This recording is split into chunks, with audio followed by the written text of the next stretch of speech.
Hello, everybody. Welcome to Starting Partners. This is Monica Paolini from Senza Fili, and I'm your host today.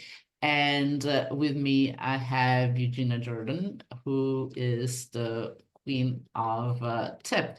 And the reason why we're talking today is because we just had the latest FYUZ in Dublin, the first one in Dublin.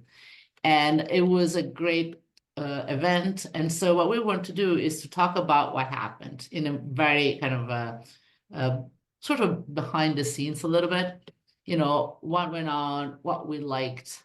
So here we go. Now, I'm sure that all of you know Eugina, but and I've known her for a very long time. But Eugina, why don't you, just in case there's somebody out there that doesn't know you, why don't you tell us who you are and what you do at TIP? Thank you very much, Monica, for having me. And also thank you very much for coming to FYUZ and moderating so many panels and just being so helpful, because people like you, experts, they make our FYUZ event a success. It takes a village, takes a community. And about me, if I were to describe myself in one sentence and a few words, I'm a technologist with 12 patents. I started Open RAN category almost 10 years ago, and some of my patents there in Open RAN and AI and RIC. I am also a marketing professional. I've been in the industry probably as long as you, approaching quarter of the century. I'm also a leader. I am the CMO for TIP. And I'm also a mom to a second-year college student who is studying computer science and cybersecurity, and he's looking for internships. So if your listeners have some ideas where he can look for internship for the summer of 2025, put a comment while you're listening. And he's in computer science, cybersecurity. Hit me up.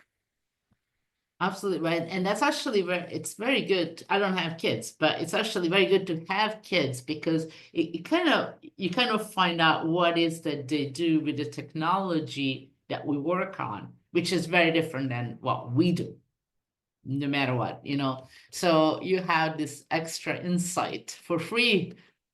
So Yeah, absolutely.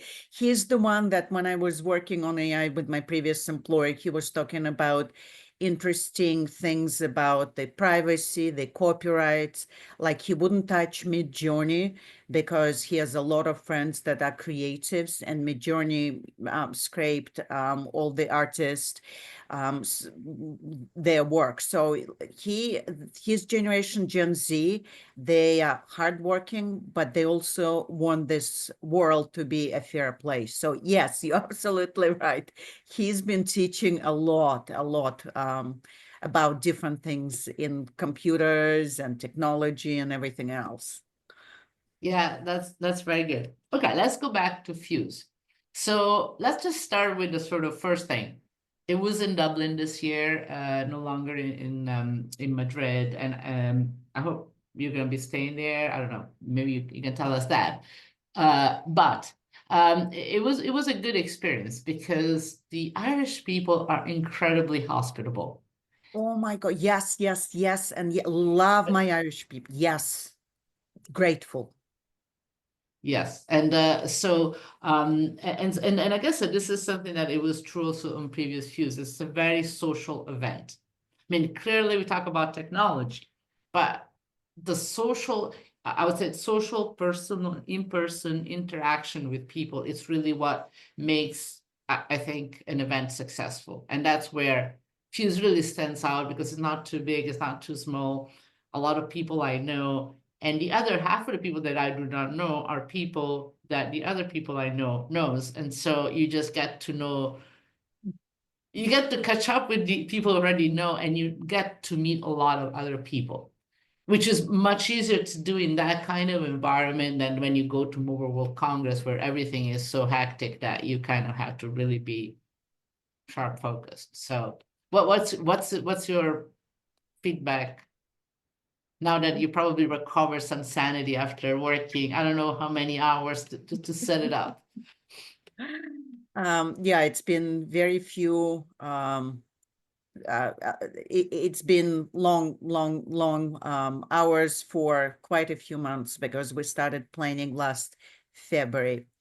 Okay, so you, if I can record you, and I'm grateful we're recording, you I'm put it recording. so you put it so well, because it's technologists coming together, technologists that like talking to one another.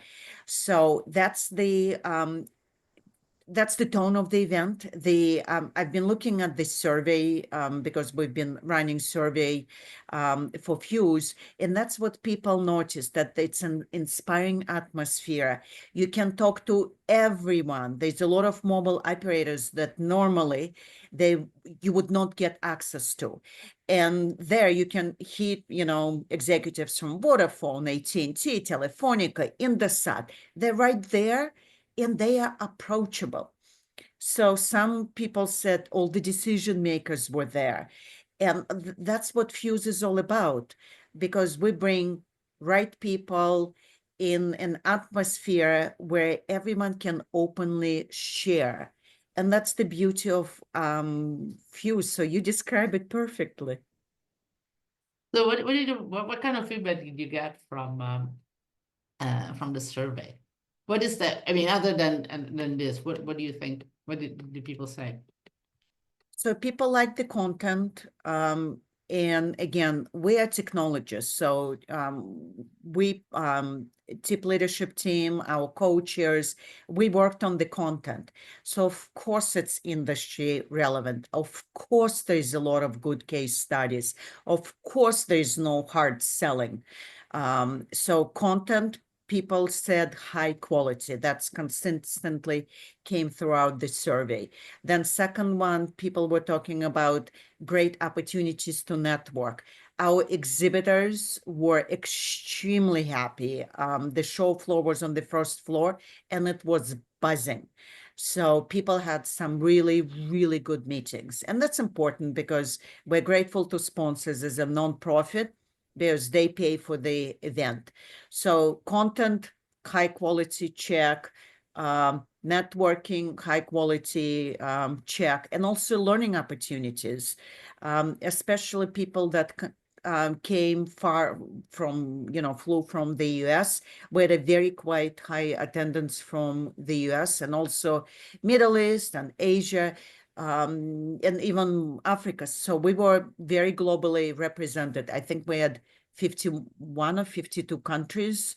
So it's third of the world was represented, almost third of the world. So people said that the learning opportunities was absolutely amazing because we presented the case studies.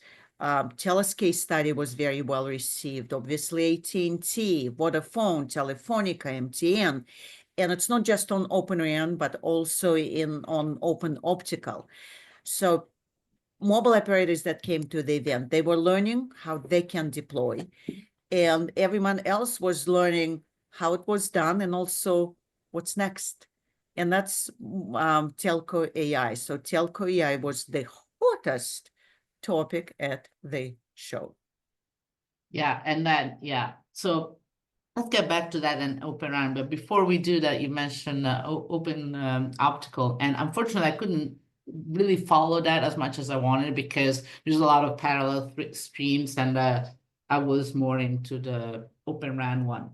But I did moderate a panel on Open Wi-Fi, and that was very interesting. It's a very interesting topic. So I guess that most people at TIP, well, the majority is working on Open RAN, I would imagine. Open RAN. So it's Open RAN, Open Optical, Telco AI, and Open Wi-Fi is actually very successful community. And I'm glad you brought it up because we deployed over 100,000 access points.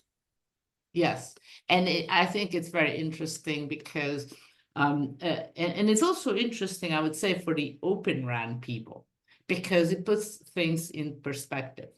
because Open RAN is clearly cellular and Open Wi-Fi is obviously Wi-Fi. But there is a need for openness, which is somewhat different, but it's the same at the bottom of it. It's not, it's like you're trying to achieve the same ideal through different technologies that have different requirements.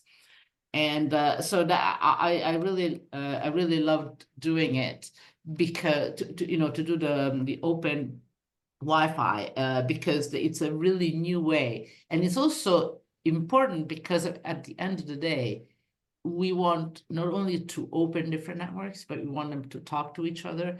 And so with open Wi-Fi, we will hopefully get Wi-Fi and cellular coexistence to be better, right? So what's your view on that?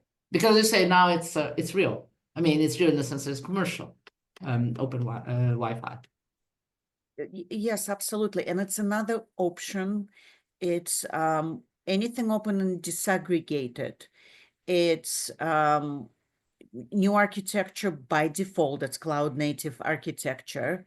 It's AI native. And it's innovative. It's not just about, the cost, because when we started with open and disaggregated years and years ago, it was all about how to reduce the CapEx. The conversation has changed. It's how you can deliver better experience to the end users. And an end user might be an organization. It might be, in the case of Wi-Fi, it might be a hotel or a stadium, or it can be an enterprise that looking for a combination of high-end connectivity with cellular and also Wi-Fi for location-based services. So all those conversations, they driven by the need in the industry, the need of the customer, and innovation. Absolutely, yeah. So that's and I would like to have Rob Sonnen on my panel. So he actually went over like how to mix. I mean, how the two are connected, right? Okay. Now, Open RAN clearly Open RAN was obviously the focus for a lot of people, and as you say, is telco AI coming together, and the two are sort of like merging. So it's not Open RAN versus or it, and I would say that what was really interesting this year is the scope of Open RAN was getting wider, in a sense that people realize more and more how many things go in Open RAN. It's not just the UCU. It's way more. It's a whole ecosystem that goes from chipset to services, right? So what was your view on, what was different this year from last year? So you're absolutely right. Open RAN and AI, they go hand in hand because that's where the industry is moving with the RIC and automation, XApps, RApps. So the conversation topics for Open RAN this year were very focused. Number one, we were talking at FYUZ about deployments. There was a representation from different countries talking about Open RAN. TELUS case study was fantastic. AT&T and Ericsson did a presentation on how they are deploying. And Telefonica, obviously, Vodafone. So there were real case studies showing that it's being deployed. And the conversation, 100%, it's no longer about RUDUCU and interoperability and flexibility. It's about the next step, because it's everything is already open. That's not a question. Is it going to be open? Yes, it's already open and disaggregated, done. So now the industry is talking about, okay, so what's next? And next is, that's where the majority of Open RAN sessions were. It's about automation and optimization via RIC, XApps, and RApps, and where the innovation in those areas will come from. We had 2 sessions with different startups. in Telco AI and also Rick talking about how they're going to get onboarded on open rig platforms. So yes, you're absolutely correct. The conversation was different. There was no more, I don't know if I can say bitching about, Open RAN is this, Open RAN is that. There was no bitching no more because there were case studies, and also the industry had clear direction where it will be going on Open RAN. DoD was there and TIA was there, so the funding is being committed. So no more bitching. Actually, people are rolling their sleeves and they're making that stuff happen. Yeah, and I think that there were more people talking about real challenges within the, again, well, when things become real and commercial, you start seeing challenges that you didn't know about before. So in PowerPoint, everything looks perfect. And then, and I think it was good because there was a lot of honest feedback on that, which is really what you need to move forward, because if you do not acknowledge that there are some things you need to move forward, you need to learn more, you never learn anything in a new technology.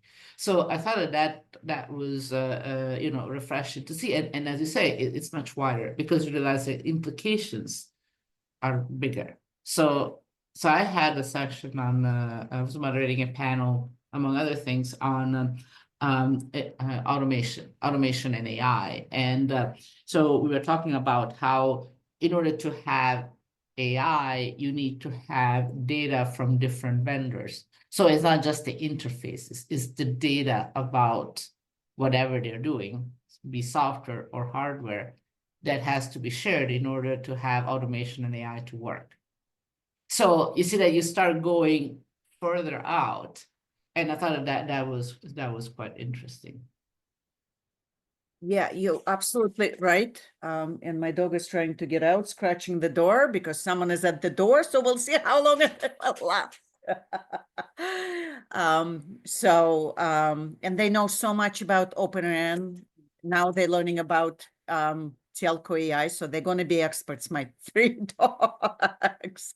But talking about Telco AI, it is about data, and it is to have access to all data, because data is I'm going to say queen of Yes. Telco AI, right?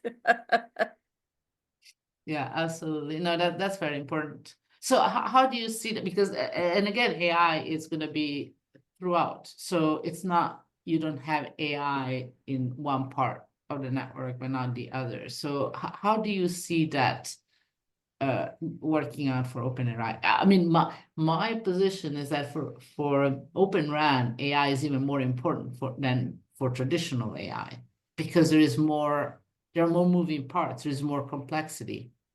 So AI can help you even more.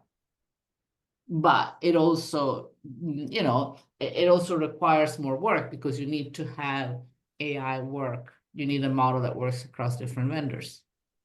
Yes, So, absolutely. And before I answer that question, I'm going to let the dog out. So, and people that are watching this or listening, don't go away. I'll be right back. absolutely. Unfortunately, we could not have the dogs come in, but maybe they will be the panel moderators next year. They know so much about Open RAN because they started with me in 2015. They were puppies. They're 10 years old. Oh, yes, absolutely. They can moderate any panel. Okay, so to answer your question is, let's look at the types of AI that mobile operator could use in their network. So there is, and we'll start with the one that we probably have less, we don't do much at, TIP. So it's your conversational AI, it's your chatbots, and now they're all moving to Gen AI. So that conversational AI can produce answers, and eventually will become more and more agentic. And with it's nothing to do with the network. It's to do with the customer service. So we don't work with that type of AI. Then there's Gen AI. So generative AI that was introduced 2 years ago by OpenAI with ChatGPT and then exploded. Copilot, Gemini, oh my God, Claude, and you name it. So that's generative AI is now being married to conversational AI and to predictive AI. And also what organizations within mobile operators are doing, they're using Gen AI to improve their operations, to speed up their work. I sometimes use AI to help me write emails. I would put the talking points and it will write me an email. So instead of spending 30 minutes or 35 minutes on an email, I get an email within 2 minutes. So, and then for 28 minutes, I can do something else. So it's being used. And again, we're not touching that, on the network side. What we're touching is predictive AI. So that's being married now with generative AI to produce different types of outputs. And predictive AI, right, Monica? It's nothing new in telecom. Remember SON? Right? We So keep now, trying. yeah, exactly. So the predictive AI, the rig, it's a baby, from, Son, right? So Son had a baby and now there's this predictive AI, it's smarter. It's like Gen Z, like my son. So it knows everything and it's more innovative and open to suggestions.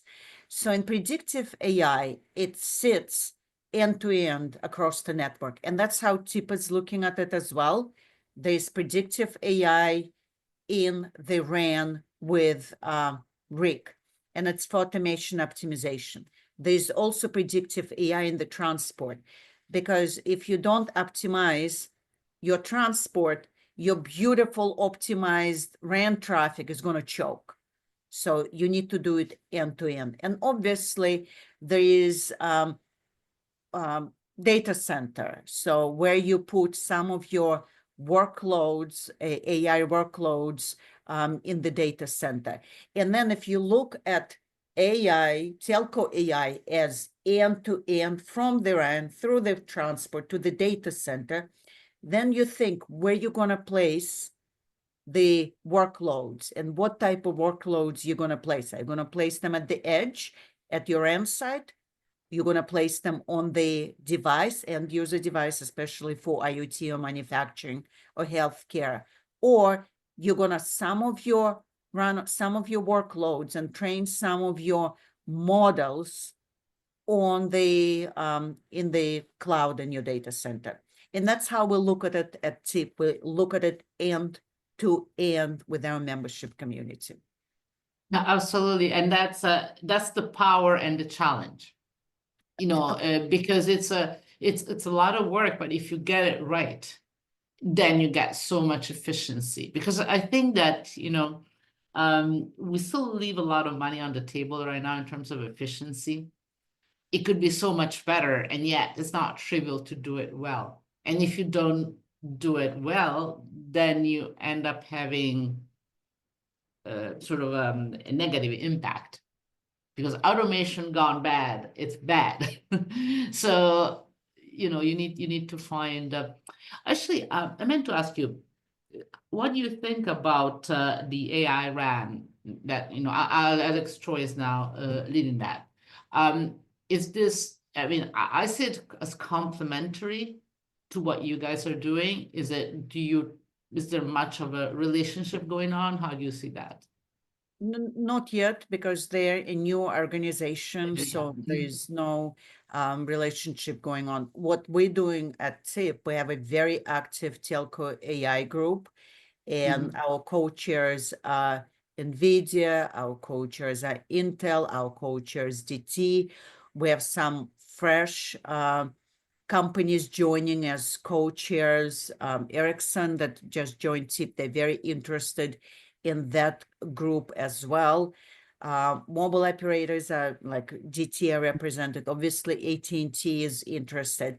And the difference between any other organizations out there and TIP, we are a community and we're commercially driven.